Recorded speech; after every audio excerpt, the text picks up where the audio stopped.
कालू, क्यों तुम उन आवारा उल्लुओं के साथ घूमते हो? अगर दोस्ती करनी है किसी अच्छे और साफ दिल के पक्षियों से करो। क्या तुम्हें उन उल्लुओं का पता नहीं? सारे जंगल के पक्षी जानते हैं उन उल्लुओं को कि वो कैसे हैं। बोलिया, रोज तुम मुझे यही भाषण देती हो और मुझे बिल्कुल असर नहीं होता, तो रोज मेरा दिमाग क्यों खाती हो तुम? कालू, तुम कभी तो मेरी कोई बात मान लिया करो। मैं तुम्हारी पत्नी हूँ। मैं कभी तुम्हारा बुरा नहीं चाहूंगी। कालू कौवे की जंगल के आवारा उल्लुओं के साथ दोस्ती थी। कालू कौवा रात देर तक उन उल्लुओं के साथ रहता था। गोरी कौवी कालू कौवे की पत्नी कालू कौवे को समझा समझा कर थक चुकी थी, लेकिन कालू कौवा अपनी पत्नी गोरी कौवी की बात समझने को तैयार ना था। गोरी ऐसे ही बोल रही थी कि मुन्नी स्कूल से आ जाती है। आ गई मेरी बेटी। जी मम्मा, आ गई, बहुत भूख लगी है। मुन्नी, मैं भोजन लाती हूँ। गोरी भोजन लेने रसोई में चली जाती है। शुक्र है पापा, आज आप घर हैं। पापा, मैं आपको अपनी ड्राइंग दिखाती हूँ। आज मैंने स्कूल में ड्राइंग बनाई थी। मुन्नी बेटी, मैं रात को देखूंगा, अभी मैंने अपने दोस्त उल्लू को मिलने जाना है। ऐसे कहकर कालू कौवा चला जाता है। गोरी कौवी रसोई से भोजन लेकर आती है। मुन्नी रो रही थी। बेटी, क्या हुआ? आप रो क्यों रही हो? मम्मा, लगता है पापा मुझसे प्यार नहीं करते। वो कभी मेरी बात नहीं सुनते। मुन्नी बेटी, कालू तो आजकल मेरी बात भी नहीं सुन रहा। मैं आपके पापा को समझाऊंगी, वो जरूर हमें भी समय दिया करेंगे। मुन्नी भोजन खाने लग जाती है। वैसे कालू यार, रानो चिड़िया जैसी खूबसूरत पक्षी इस जंगल में कोई दूसरी नहीं है। हाँ उल्लू यार, बात तो ठीक कह रहा है तू। उल्लू और कालू कौवा हंसने लगते हैं। आधी रात को नशे में धुत कालू कौवा घर आता है। गोरी, दरवाजा खोलो। रानो चिड़िया दरवाजा खोलती है। कालू भैया, आप यहाँ? गोरी, तुम तो बिल्कुल रानो जैसी लग रही हो। तुम्हारा काला रंग अचानक सुनहरी कैसे हो गया? जी कालू भैया, आपने नशा किया हुआ है। ये मेरा घर है रानो का, जाएं यहाँ से। रानो चिड़िया गुस्से से दरवाजा बंद कर देती है। रानो का घर है ये? क्या कह कर गई है ये? कालू कौवा नशे में कभी इधर तो कभी उधर घूमता है और एक पेड़ के नीचे जाकर सो जाता है। सुबह हो जाती है। कालू, ओ कालू, उठो। अगर किसी पक्षी ने तुम्हें इस तरह पेड़ के नीचे सोया देख लिया तो बहुत बेइज्जती हो जाएगी। जल्दी उठो, घर चलो। ये मैं कहाँ हूँ? मैं कहाँ सो रहा था? कहाँ पड़ा था मैं? गोरी कौवी कालू को लेकर घर चली जाती है। कालू, तुम्हारी एक बेटी है, एक पत्नी है। तुम्हें हमारी कोई परवाह नहीं है। ये लो पैसे और अपना मुंह बंद रखो। गोरी कौवी रो रही थी। ना जाने किस बुरे काम से ये पैसे कमा कर लाए हो, मुझे नहीं चाहिए। गोरी ऐसे ही बोल रही थी कि कालू सो जाता है। मुझे कालू को सबक सिखाना ही होगा। रानो बहन ही मेरी मदद कर सकती है। गोरी कौवी अपने घर से निकलती है और रानो चिड़िया के घर जाती है। आए गोरी बहन, मुझे भी आपसे बात करनी थी। अच्छा हुआ आप आ गई। रानो चिड़िया गोरी को सारी बात बताती है। रानो, कालू की उन उल्लुओं के साथ दोस्ती है। मेरी कोई बात नहीं मानता कालू। मुन्नी को भी बिल्कुल समय नहीं देता। मैं तो बहुत परेशान हूँ। आखिर करूँ तो करूँ क्या? गोरी बहन, अगर मुन्नी बचपन में अपने पिता का ये रूप देखेगी तो उस पर इस बात का बहुत बुरा असर पड़ेगा। वही तो रानो, मैं कालू को समझा समझा कर थक चुकी हूँ। गोरी बहन, मेरे पास एक प्लान है। रानो चिड़िया गोरी को सारा प्लान बताती है। ठीक है रानो, मैं ये तरीका भी आजमा लूंगी। तुम्हारा धन्यवाद। मैं चलती हूँ अब। गोरी कौवी घर जाती है। कालू कौवा घोंसले में सोया पड़ा था। गोरी ऊंची आवाज में कहती है। बस बहुत ड्रामा हो गया तुम्हारा। मैं दूसरी शादी कर रही हूँ। अब मैं तुम्हारे साथ नहीं रह सकती। गौरी की आवाज सुनकर कालू कौवा उठकर बैठ जाता है। जिसे शादी करनी है करो, लेकिन मेरा दिमाग मत खाओ, मुझे सोने दो। कालू की ये बात सुनकर गौरी निराश हो जाती है। मुन्नी स्कूल से आ जाती है। शुक्र है पापा घर है। मुझे बहुत सारी बातें करनी है पापा से। मुन्नी बेटी, आपके पापा बहुत थके हुए हैं, सोने दो। आप रानू आंटी के घर चली जाओ, गुड़िया के साथ खेल लेना। गौरी नहीं चाहती थी कि कालू मुन्नी को डांटे। मुन्नी रानू चिड़िया के घर जा रही थी। अचानक मुन्नी को किसी के रोने की आवाज आती है। मुन्नी पेड़ के पास जाकर देखती है। जैसे ही मुन्नी पेड़ के पास आती है, पीछे से दो उल्लू मुन्नी को बोरी में डाल लेते हैं। चलो भाई, आज का शिकार मिल गया, चलो चलते हैं बॉस के पास। शाम हो जाती है, लेकिन मुन्नी अभी तक घर नहीं आई थी। मुन्नी अभी तक घर नहीं आई, मैं खुद जाकर ले आती हूँ। कालू कौवा अपने दोस्तों के पास बैठा गप्पे लगा रहा था। कालू यार, एक नया बिजनेस है। आज पहला शिकार तो आसानी से मिल गया था, देखते हैं अब कितने पैसे मिलते हैं। कौन सा बिजनेस उल्लू दोस्त? बॉस को कुछ बचे पक्षियों की जरूरत है। मेरी नजर में भी 2-3 बच्चे हैं, हमें तो पैसों से मतलब है। तीनों हंसने लग जाते हैं। रानो, ये क्या कह रही हो? मुन्नी तो जैसे ही स्कूल से आई थी, मैंने उसे तुम्हारी तरफ भेज दिया था। गौरी बहन, लेकिन मुन्नी तो मेरे घर आई ही नहीं। मेरी बच्ची कहाँ गई होगी? गौरी रोने लग जाती है। गौरी बहन, हम कबूतर भाई के घर जाकर पता करती हैं, आप परेशान मत हो। गौरी कवि और रानो चिड़िया कबूतर के घर जा रही थी कि उन्हें एक तरफ से कालू और उल्लुओं के हंसने की आवाज आती है। रानो, ये तो कालू की आवाज है, रुको मैं कालू को भी बता दूं। गौरी कवि कालू कवि के पास जाती है। कालू, दोपहर से मुन्नी गायब है, जल्दी चलो ढूंढो मुन्नी को। कालू के चेहरे से हंसी गायब हो गई थी। क्या कह रही हो? कहाँ है मुन्नी? कालू, मुन्नी रानो के घर नहीं पहुंची, हम कबूतर के घर जा रही हैं पता करने। अच्छा यार कालू, हम चलते हैं। मेरी बेटी खो गई है, मेरी मदद करो। तुम दोनों कहाँ जा रहे हो? यार, तुम्हारे घर का मसला है, तुम जानो हम क्या कर सकते हैं। रुक जाओ तुम दोनों, वो पक्षी कहाँ है? कौन सा पक्षी? जाओ कालू, अपनी बेटी ढूंढो। उल्लू, मुझे मेरी बेटी चाहिए, मुझे बताओ तुमने मेरी बेटी के साथ क्या किया? हमारा दिमाग क्यों खराब कर रहे हो? जाओ यहाँ से। कालू उल्लू को चोंच मारने लगता है। गौरी भी दोनों को चोंच मारने लगती है। बताता हूँ, अभी वो पक्षी मेरे घर पर ही है।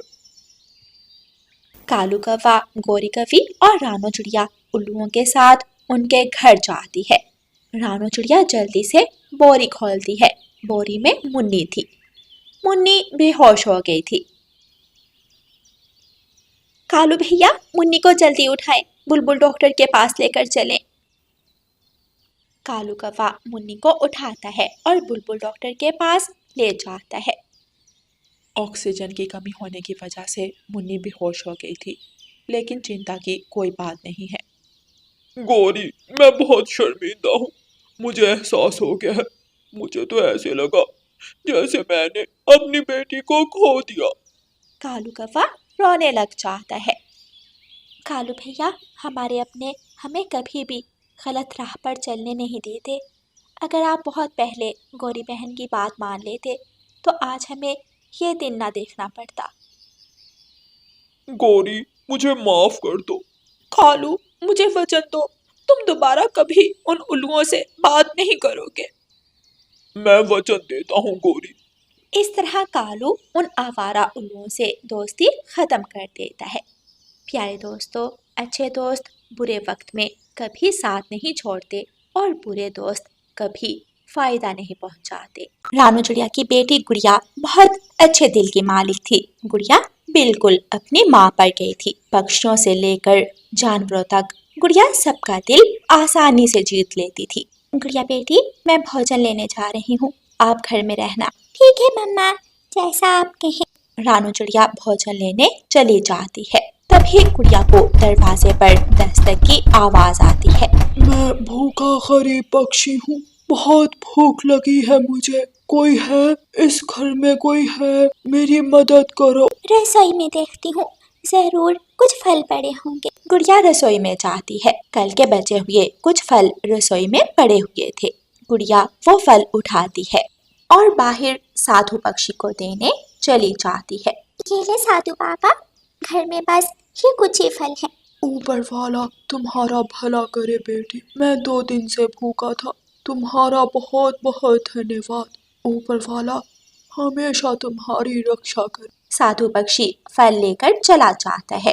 थोड़ी देर बाद रानू चिड़िया भोजन लेकर आ जाती है। मम्मा, आपको पता है आज एक साधु पक्षी आए थे। गुड़िया अपनी मम्मा को सारी बात बताती है। बहुत अच्छा किया बेटी, ऐसे ही हमेशा जरूरतमंदों की मदद करना। मम्मा मम्मा, खिलौनों वाली दुकान में एक रिमोट कंट्रोल कार आई है, प्लीज मुझे ले दे। जग्गू ने सुबह से यही रट लगा रखी थी। जग्गू, क्यों मेरे कान खा रहे हो? कालू को आने दो, मैं तुम्हें ले दूंगी। मुझे अभी चाहिए। मुझे पता है पापा आएंगे तो आप मुझे पापा से मार पड़वाएंगी। जग्गू, अब मुझे तुम्हारी आवाज ना आई। तुम कितने जिद्दी हो गए हो। मैं जा रहा हूँ घर छोड़कर, मैं कभी वापस नहीं आऊंगा। ऐसे कहकर जग्गू कौवा घर से चला जाता है। तुम्हारा तो रोज का यही ड्रामा है, नहीं आना तो ना आओ। जग्गू कौवा घर से निकलता है और जंगल में घूमने लगता है। जग्गू कौवा एक पेड़ की शाख पर बैठ जाता है। क्या करूं?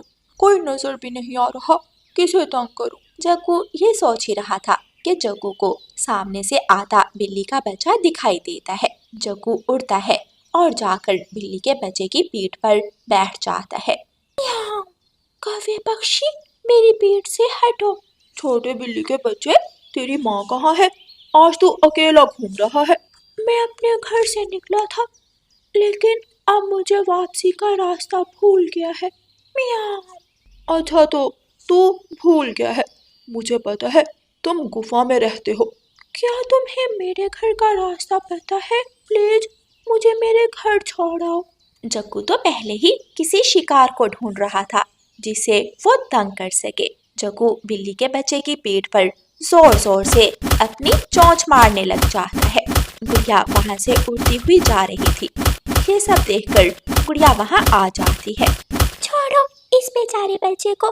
जग्गू, क्यों मारे हो इसे? आ गई बड़े दिल वाली चिड़िया। यहाँ से चले जाओ जग्गू, वरना अच्छा नहीं होगा। क्या करेगी तू छोटी चिड़िया?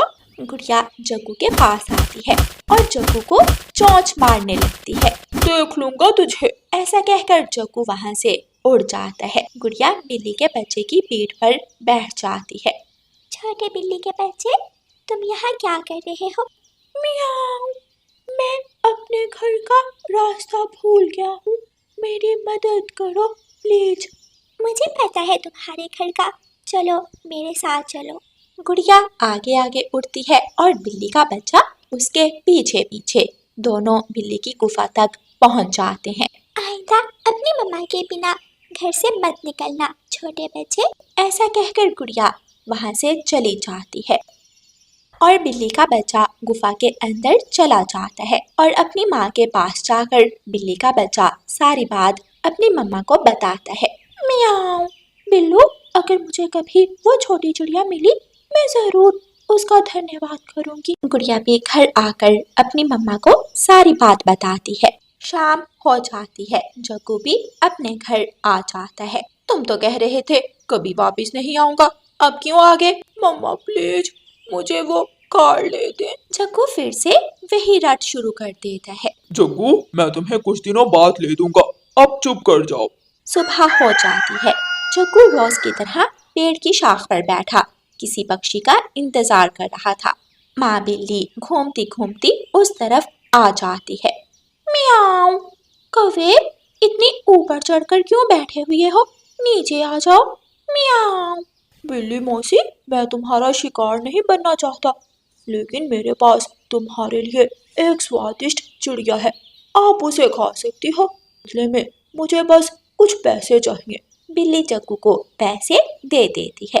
म्याऊं, चल अब मुझे मेरा शिकार ला कर दे। गुड़िया जरूर खेल के मैदान में होगी, आ मेरे साथ चलो। गुड़िया मैदान में खेल रही थी। बिल्ली बिल्ली, वो चिड़िया ही तुम्हारा शिकार है, जाओ उसे खा जाओ। बिल्ली चुपके से जाती है और गुड़िया को पकड़ लेती है। बिल्ली को देखकर गुड़िया बहुत डर जाती है। डर के मारे गुड़िया बेहोश हो जाती है। बिल्ली चिड़िया को लेकर अपनी गुफा में वापस आ जाती है। मम्मा, ये तो वही छोटी चिड़िया है जिसने मेरी मदद की थी। मम्मा प्लीज इसे छोड़ दो, ये तो मेरी दोस्त है। मियाओ, क्या ये वही चिड़िया है? मुझे तो उस कौवे ने बताया था इसका। मम्मा, उस कौवे ने मुझे भी बहुत तंग किया था। गुड़िया को भी होश आ जाता है। प्लीज बिल्ली मौसी, मुझे छोड़ दो आप, मुझे मेरी मम्मा के पास जाने दो। छोटी चिड़िया, तुम्हारा बहुत बहुत धन्यवाद। तुमने उस दिन मेरे बच्चे की मदद की थी, मुझे माफ करना, तुम जा सकती हो। छोटे बिल्लू, आपका शुक्रिया, आज से आपकी और मेरी दोस्ती पक्की हुई। बाय। गुड़िया वहां से चली जाती है। गुड़िया वापस घर आकर अपनी मम्मा को सारी बात बताती है। गुड़िया बेटी, आइंदा आप अकेले बाहर बिल्कुल मत जाना, और हाँ, आप दूसरों का बुरा नहीं करती कभी, इसलिए आज ऊपर वाले ने आपकी रक्षा की। अगले दिन काली बिल्ली फिर से जंगल आती है। जग्गू कौवा पेड़ पर बैठा हुआ था। बिल्ली चुपके से पेड़ के ऊपर चढ़ती है और जग्गू को पकड़ लेती है। काली बिल्ली जग्गू को गुफा में ले जाती है। छोड़ दो बिल्ली मौसी, मुझे छोड़ दो। तूने मेरे बच्चे को तंग किया, ऐसे कैसे छोड़ दूं तुझे? म्याऊं। जग्गू रो रहा था, लेकिन अब रोने का कोई फायदा नहीं था। प्यारे दोस्तों, इस कहानी को लाइक, अपने दोस्तों के साथ शेयर और चैनल को सब्सक्राइब करना बिल्कुल मत भूलना। आपका धन्यवाद।